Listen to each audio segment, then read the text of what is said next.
Hey everyone, welcome to the Roto Grinders Morning Grind Podcast. I'm your host, Stevie TPFL. It's October. It's the 18th of October. It's 2016. It's a Tuesday, so not a lot of stuff going on here in the NFL today. NBA, really small preseason slate. So we're going to talk some hockey. Got a special guest here today, but before we get into that, let's talk about our sponsor over at Rosters.com. If you guys haven't checked out Rosters.com, they're so kind to sponsor the podcast. Make sure you head on over there. Use that promo code GRINDERS. That way you get to claim your bonus. If you deposit $10 right now, you'll get $40 bonus that you can use right away. So make sure you guys check that out. If you ever wanted to try a new site, now's the time. You guys get that $10 deposit in there using that promo code GRINDERS, and you get that $40 bonus. Like, you're just not going to beat out any of that. We have the championship event this week where they're going to send two people to the big game at the end of the season, and I got my tickets for that. I'm excited. I hope I take it down. If I don't take it down, I hope it's one of you guys. But like I said, use promo code GRINDERS, deposit $10, get that $40 bonus. Let's talk some hockey. Big slate in hockey here tonight on this Tuesday night. Bunch of big tournaments across the industry. So I'm bringing in one of the hockey guys here at Roto Grinders. Him and three other guys did the marketplace. If you guys haven't checked that out, they did that opening face-off. It's only $50, and you can learn so much. Max E. Ernest, did I get the name right? I told you I was going to butcher it. No, you nailed it, man. All right. Well, ready to talk some NHL and give out some winning picks here for today? Yeah, I'm excited about the slate. We got a pretty good slate. Hockey's always an interesting bag with how the sites are going to structure their GPPs. And we got some bigger payouts up front on FanDuel, slightly flatter on DK, but some good contests overall. Yeah, just kind of like breezing through it. I asked you to come on to talk some hockey. So, of course, I pulled up some hockey tournaments, and I had seen that, there's $100,000 tournaments on the sites. So I was like, 12-game slate, nothing else going on. Let's talk some hockey. And let's get it started. We're going to do what we do for MLB and for football. We're going to go game by game, and we're going to start with Anaheim at New Jersey. What's your thoughts here on this game? Probably not one I'm really targeting much for tournaments. New Jersey plays at a pretty slow pace at home. They suppress shots. The game might be maybe a 2-1, 3-2 kind of game. You could get some contrarian interest there. There's some low-priced guys on New Jersey, Michael Camilleri, Taylor Hall, really the studs there. And then you got Perry and Getzlaf in Anaheim. I noticed that they played separately for a lot of the last period or so of the last game. So I'm pretty much on a fade spot here. The goalies are intriguing just because I think it's going to be low scoring. But I really wouldn't look here for a lot of offense. Yeah, when you say 3-2 type games, from a little bit of hockey that I played last year, I like to stack high scoring games, and if it's going to be a 3-2 projection, I don't see a lot of upside there. And like you said, maybe the goalies might be something you look at here.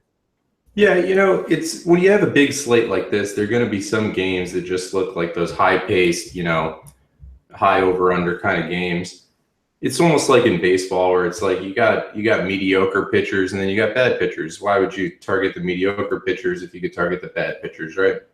No, yeah, for sure. So a 12-game hockey slate tonight. So a game that, not a lot of interest. So let's move on. San Jose is visiting New York, taking on the Islanders. What's your thoughts here? So San Jose played the Rangers. We're recording the night before here. So San Jose just played the Rangers tonight. The Rangers scored, 7 goals on them, I think. It was a couple empty netters in there. So San Jose is on the road, on the back-to-back, facing a rested Islanders team at home.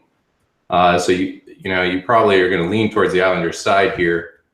The Sharks are a really good team on the road, though. They were one of the best teams in the league on the road last year. They have some studs. They're going to be priced up, but I noticed number 88, Brent Burns, the man-child, is actually priced down from last night, which is surprising given that he scored 2 goals and assist and 8 shots on goal, which is unheard of in hockey. They might be popular, the Sharks, just on name recognition, but I'd be looking toward the Islanders side here for maybe a couple goals against the tired Sharks club. Speaking of the Islanders, anybody in particular, is there a line that you'd like to stack here against San Jose, or is there any one particular or 2 particular plays that you might like? So the problem with the Islanders is they lost two of their best players in the offseason in Franz Nielsen, Kyle Okposo.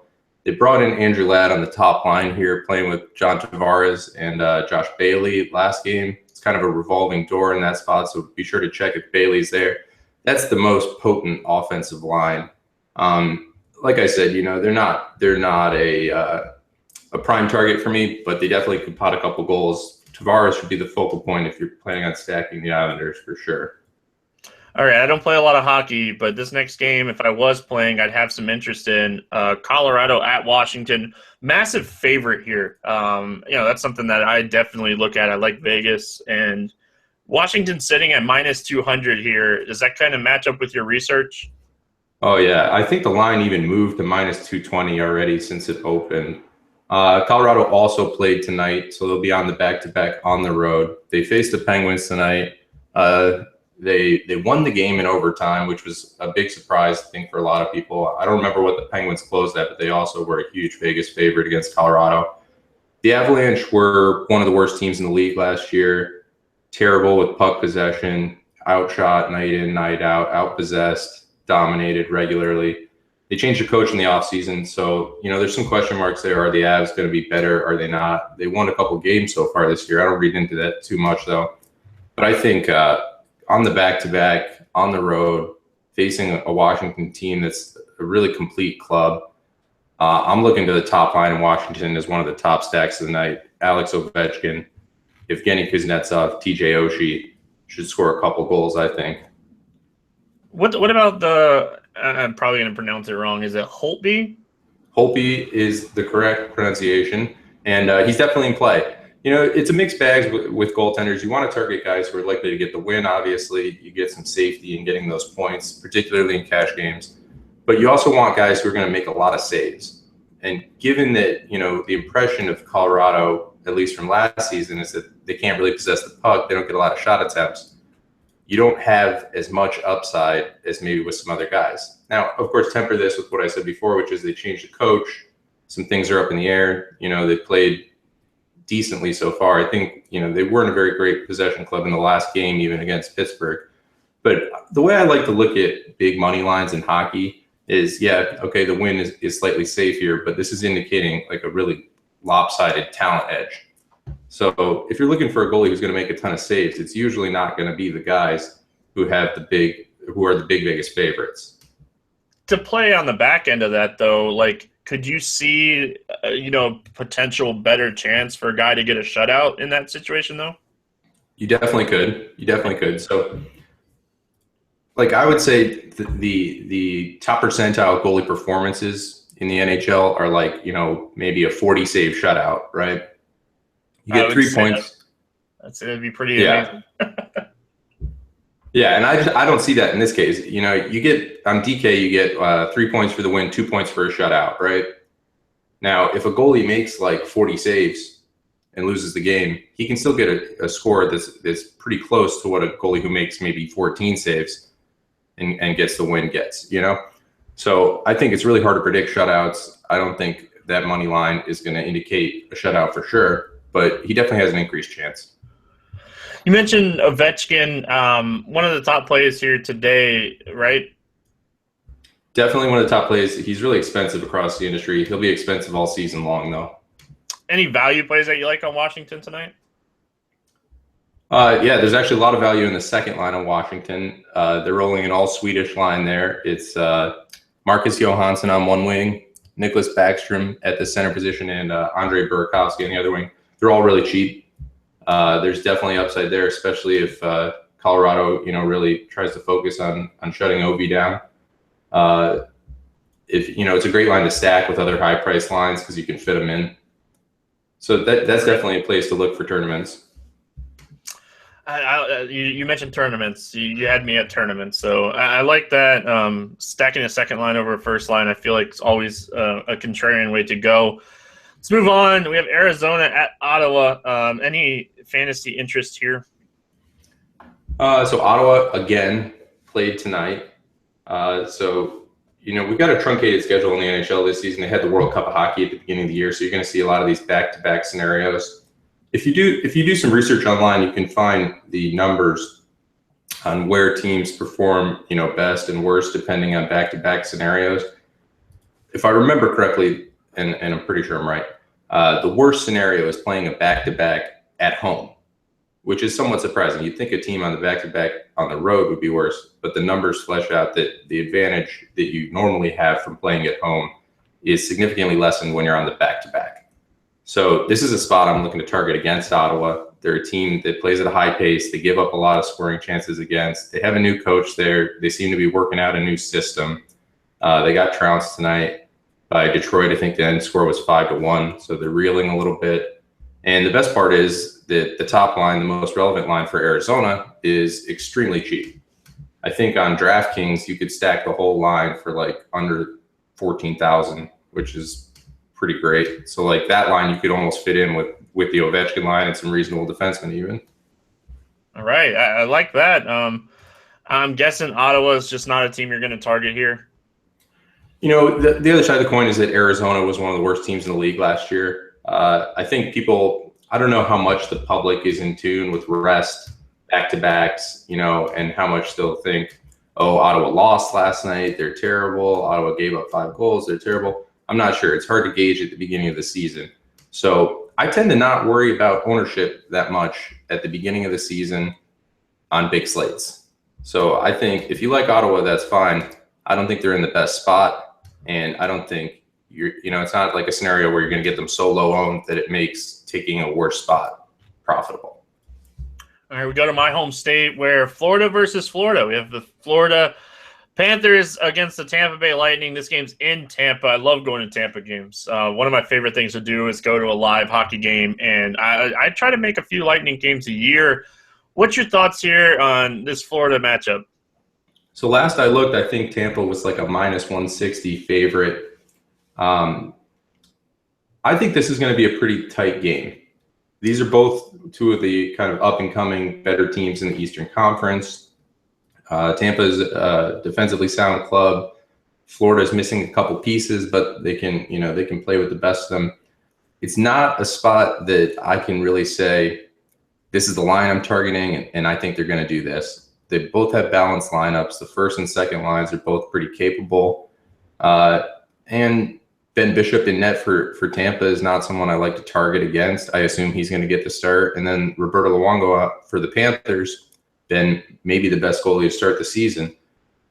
So should be an entertaining game. Should be a good kind of rivalry battle, but not sure if it's a place I'm looking in DFS. Yeah, defense maybe in this game, or is there just no upside in that either?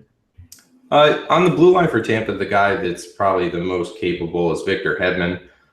He's usually pretty priced up. I think his price on FanDuel today, or for this slate, is $6,700, which is kind of getting up there in that upper echelon where I'd almost rather just pay all the way up.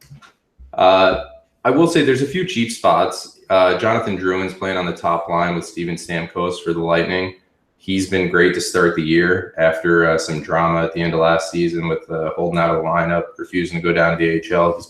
He's been pretty hot to start the year. His price is reasonable. And then we've got Jonathan Marchessault filling in on the Panthers top line, also still very cheap. But he priced up a little bit after a great performance the other night, but I think he's around $4K on DraftKings, which is just basically a steal for a top line player who shoots the puck and can score goals.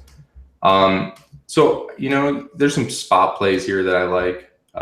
It's kind of a spot that I'm so-so on. All right. Every time I play DFS hockey and the Lightning are playing, I always play Filippa. I guess is how they pronounce his name. Valtteri Filppula. Yeah, I like his name, and he's fun to watch live. Yeah, he's getting up there in the years. I think he's got to be pushing the late 30s, pretty close. He's getting old, man. Yeah, listen, Stevie, you got to play some hockey, man. You've got your Lightning in play. It's an all-Florida game. This seems like the slate you should jump in on.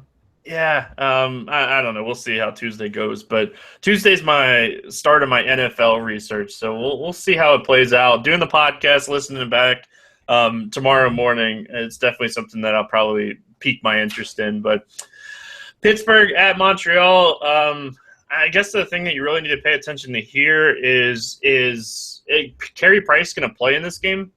Carey Price is not going to play. They already actually came out and said Al Montoya will start for the Lightning. For those who don't know, Carey Price, best goaltender in the league last couple of years, missed a large chunk of last season. Montreal lost almost all the games. Al Montoya is his backup. He's mediocre.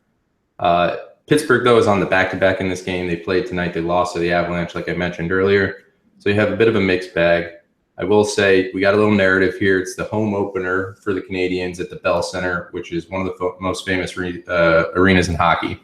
So the place should be rocking. I think the team will be pumped up. So Montreal, I can't say I have much interest because they're facing the defending Stanley Cup champions in the Penguins, but some of the prices are really nice. One of my favorite guys that came into the league this year, Alex Radulov, came over from Russia. I think he's down to 4,700 on DraftKings and around 5,100 on FanDuel. Very fairly priced. One of the most underrated, unknown, talented players in the league. But Pittsburgh's not a team you really want to target against.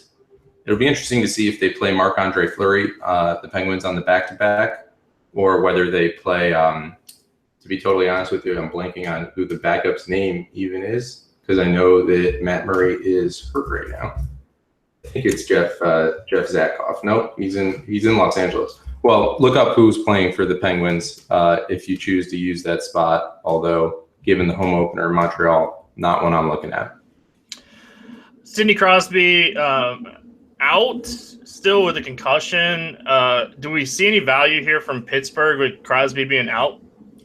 So the way Pittsburgh's lineup is kind of constructed is it's almost like a stars and scrubs setup. We got the hard salary cap in the NHL. Crosby, obviously, a high salaried player. Evgeny Malkin on the Penguins, high salaried player. Chris Letang and Patrick Hornquist. When you start to move away from that, they have a couple of young guys in the lineup, some of whom maybe aren't even justifiably NHL players. But there's some value there. Like tonight, they played tonight. People look at the top line is Evgeny Malkin, Patrick Hornquist, and this guy, Scott Wilson. And Scott Wilson is 2,900. Man, he seems like a great value play. Well, it seems that way until he plays, 12, 14 minutes, doesn't see much power play time. Lions get thrown in a blender because there's only so many guys on this team who the coach trusts. So I'd be weary of what you see as value on Pittsburgh. Sure, it's there, but tread carefully. What about Trevor Daley getting some time with that second power play line? He scored tonight. He has a good shot from the point. It's him and Justin Schultz, I believe. They're both pretty fairly priced in the industry. Chris Letang is the stud on the blue line. He really eats into their time. I don't mind the spot. This definitely falls into the category of a game, though, where I don't project it to be a real barn burner. There are a few on the slate, though, so I'd rather look at those for the offense. LA at Minnesota. Minnesota favorite in this game. Am I missing something? Is Minnesota just starting to become a good team? I know we were picking on them a couple of years ago when I was playing a lot of hockey. Yeah, I think the perception is that Minnesota is just kind of a through and through relatively solid team. And then there's some question marks with LA to start the year. Jonathan Quick, the starting goalie, is hurt. They lost Marian Gaborik. He got injured in the World Cup. So there's some question marks with the LA lineup. They lost their first two games to start the year. They didn't look really great when they were doing it. So I think Vegas is reflecting that with the line. The top line in Minnesota is intriguing. They brought in Eric Stahl in the offseason. So I believe it's Stahl, Zach Parise, and Charlie Coyle. The line is actually reasonably priced too, which is somewhat surprising given the potential there. But the matchup sucks against LA. I think this is, it seems like we've had a lot of these, but this is not really a spot I'm looking to target either. It's just two strong teams, kind of all-around teams. If you had to push me, I'd say Minnesota probably wins the game, and I have some interest in Devin Dubnyk, who should be in net for Minnesota, just because the Kings, they fire a lot of pucks, but they haven't been able to score. All right, let's move on. Dallas at Nashville. Nashville, the home of the RotoGrinders office, and our boys up at the RotoGrinders HQ like some hockey, and they like going to the Preds games. If they're going to this game, what are they expecting here? I think you're going to see a lot of Nashville goals in this game. The Predators have a potent offense, and Dallas is not a great defensive club. So I'm looking to the top line of Ryan Johansson and Philip Forsberg, that combination. I think they might have Kevin Fiala on the wing, who's good value, but not the most intriguing play. I don't think he sees much power play time.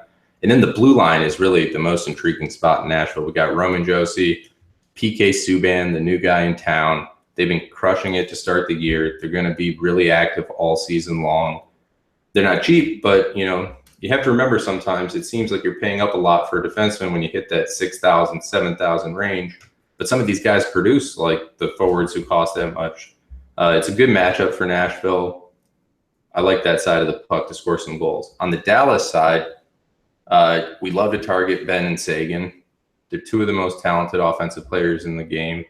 This is not a spot where I'm looking at them, though. Nashville, great defensive team on home ice. Pekka Rinne maybe has his best years behind him, but I don't think that the Dallas offense explodes in Nashville.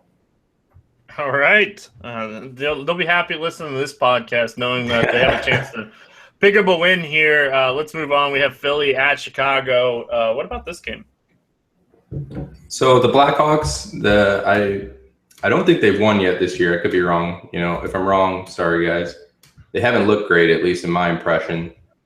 There's been some line juggling going on there. We saw the Patrick Kane, Artemi Panarin line absolutely destroyed team after team after team last year. They were separated for a while. It looks like they're going to be back together for this game. It looks like the top line is going to be Tyler Mott, Jonathan Toews, and Richard Panik. And then the second line is going to be back to that Artemi Panarin, Artie Anisimov, Patrick Kane line. So the second line is really the dangerous one here.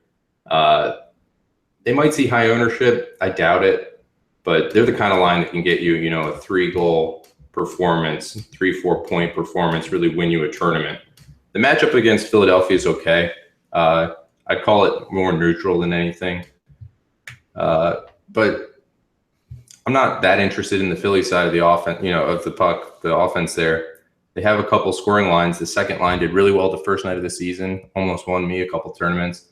That's the Sean Couturier, Travis Konechny, and Jacob Voracek line. I think both sides of the puck might be in play here, actually. You might see like a 4-3 kind of game, pretty high pace. I was just about to ask you about Crawford, and then you said like you could see a 4-3 type game. Yeah, I mean, Crawford's a decent Vegas favorite, and a couple people who I trust had him projected pretty high, so he's definitely in play. I tend to think that the Philly offense is one that people underestimate and can really explode. I definitely wouldn't call it a safe spot. It's not the kind of game where I see a lot of low danger chances. Easy night for Crawford. I think, especially if Chicago takes a couple penalties, that Philly power play could really get to work and put the hurt on. All right, Carolina, Edmonton. What's your thoughts here? Edmonton Oilers are really interesting to start the year. The first night everybody played, or maybe they didn't, but they should have played Connor McDavid. He put up 3 or 4 points, really crushed it. Everybody's excited. Yet Edmonton lost the game, lost the next game. McDavid, I rolled him out, last night, I guess, and he almost got a 0. So he was like $8,700. I think he's the most expensive skater on the slate tonight. He's always in play. He's probably the most talented active NHLer right now with Sidney Crosby on the shelf. But, obviously that shows anybody can get a 0 sometimes. The matchup against Carolina is another one that I call neutral. The Hurricanes are an underrated team. They actually possess the puck really well. And I'm not super intrigued by the Edmonton offense. Obviously, it has firepower, but it's not the best possible spot for them. One guy I really am looking toward, though, is Leon Draisaitl. He's reasonably priced. He actually saw a lot of minutes alongside McDavid last game in a line jumble there. So if you see that the lines are going to be McDavid, Draisaitl is really skilled, reasonably priced, certainly in play. On the Carolina side, I have a lot of interest. The Oilers have given up a ton of goals. We've got some young, cheap salaried guys in Carolina that could put up some goals. The top line in particular, Jeff Skinner, Victor Rask, Lee Stepniak. and Justin Falk on the blue line. Justin Falk is a defenseman who, right outside that elite tier, right outside that Brent Burns, PK Subban, Erik Karlsson tier, right below that, and pushing the needle there as well. What about Justin Falk? That's the guy I was just talking about, right outside the elite tier. Yeah. He shoots the puck. He shoots the puck. He's killer on the power play. He could definitely cause some damage there. Yeah, him and Jeff Skinner are the only two guys I know on, like, I'm trying to, like, look down the list to see, like, people that I know, and those are the only two guys that, like, I know. Those are the two best guys in the team, so you're doing pretty well, honestly. All right, well, any interest in the goalies here? I think as like a contrarian GPP play, the Carolina goalie, whether it should probably be Cam Ward. He's bound to see a lot of shots. That's going to be a high risk play. Full disclosure, full disclaimer here. Like, you're taking on a lot of risk if you go there, but there's some potential. Edmonton side of the puck, Cam Talbot let up like 3 or 4 goals, got pulled last game. Then the backup got injured and he had to come back in, and then he let up some more goals, which some people played him in cash too, and I really felt for him. But I think until that situation clarifies itself, I'm steering clear. All right, Buffalo at Calgary. Getting into these later games now, love me some late night hammers. Anybody from this game that you're liking? Yeah, I think this game has a lot of potential. These are both teams that are not very good, or at least weren't last year. Calgary hasn't been very good to start the year either. They got beat up on twice by the Oilers. Really showed, if you're paying attention, you'd know by now already, their defense is not really good at preventing goals. I like the top line in Buffalo. They put up a lot of points against the Oilers last time out. The line is Ryan O'Reilly, Kyle Okposo, and Sam Reinhart. They have potential. They chew minutes because the rest of this Buffalo lineup is not very good. So they'll be given every opportunity, especially if Calgary takes some penalties. Look for that Buffalo power play with Rasmus Ristolainen on the point. Could score a lot of goals. On the Calgary side, we've been kind of hoping, night in, night out, that the top line there will start to click like they did last season. That's mainly Sean Monahan and Johnny Gaudreau. We haven't seen it yet. They were better on home ice all last year. Wouldn't be surprised for them to really get it going in this game. This is one of those games that could really become a shootout. It could feature 6, 7, 8, 9 goals even. So I would look, this is actually a real good game stack potential game. We talk about it in football, and it's not as prevalent in hockey, but you could go for the game stack here. All right, game stack it is. Last game of the night, the 10 o'clock game, St. Louis, Vancouver. No confirmed goalies yet in this game. What are we doing with this game? I think that Jake Allen, who's the goalie for the St. Louis Blues, is, this is the night before I'm looking at it, but is probably the most likely goalie to be my cash game goaltender tomorrow. The Blues are a high-powered offense. They're a strong defensive club. I'm not sure what the line is right now. I think they're maybe like a -165 road favorite. Vancouver is one of the worst teams in the league. They might be the worst team in the league this year, honestly. They have basically one forward line that's capable of scoring. That's the Sedins and Louis Eriksson. Beyond that, they actually did put together what I would consider a good offensive line last game, which is Bo Horvat, Jake Virtanen, and Sven Baertschi. These guys are really young. They're not defensively sound players. I think the Blues win this game handily. I think Allen could see a decent number of low-danger shots against, especially with Vancouver being at home. It's a spot I really like for the Blues offense and for the goaltender there. I like it. Get it a late-night goaltender hammer. Yeah, it's a risky move because you're sweating your cash games all night and you're probably losing money. And then, if it blows up, it's just really depressing because you stayed up all night waiting for it. Yeah, that's why you just go to bed and look at your results in the morning. There's my piece of advice for the day. Pairing defensive guys with Jake Allen, is that a sound strategy here for cash games? Yeah, I'm glad you reminded me that the blue line in St. Louis is really strong. You basically got 3 guys I would consider DFS relevant. You got Kevin Shattenkirk, who's really like the power play. I wouldn't call him a specialist, but he's most effective in that role. And you've got Alex Pietrangelo, who's almost more of a defensive defenseman, but he really chips in on the offense. He'll get you shots. He'll get you block shots. He's a good high floor kind of guy.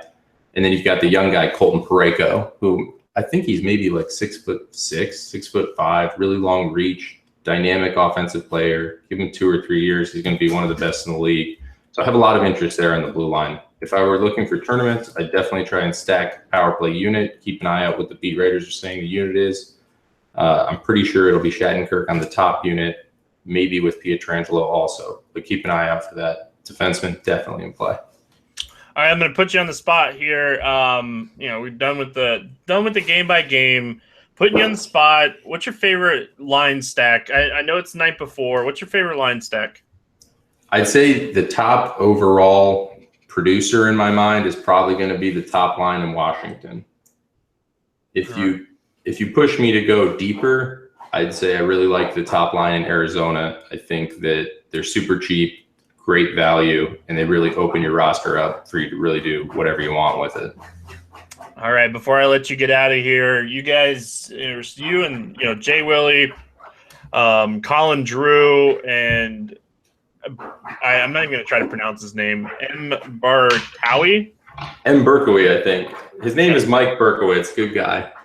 Well, either way, you guys put together this opening face-off package. If you haven't played NHL before, if you head on over to the RotoGrinders Daily Marketplace, $50, you guys get it's all kinds of stuff. Talk to me about this package. Yeah, so what we really tried to do was we tried to hit a level of depth that we don't see in most of the NHL DFS strategy pieces. You can go out there. There's a good amount of content out there, and it'll talk about basic GPP strategy, correlating line mates, things like that.